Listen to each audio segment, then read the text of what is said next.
తూర్పుగోదావరి జిల్లా రాజమహేంద్రవరంలో పట్టభద్రుల ఎన్నికల ఓటర్ల నమోదు ప్రక్రియపై రాజకీయ పార్టీల ప్రతినిధులతో కలెక్టర్ ప్రశాంతి సమీక్ష నిర్వహించారు.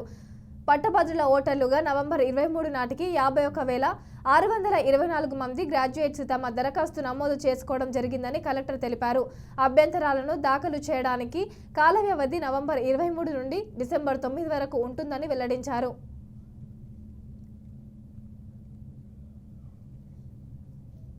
ఇందులో మనకి పోలింగ్ స్టేషన్స్ 82 ఉన్నాయి. అలాగే టోటల్ ఓట్స్ 51,624.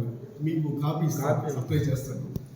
ఇందులో మనకి రాజమండ్రి డివిజన్కి సంబంధించి 45 పోలింగ్ స్టేషన్లకు గాను 29,550 మంది ఓటర్స్ ఉన్నారు.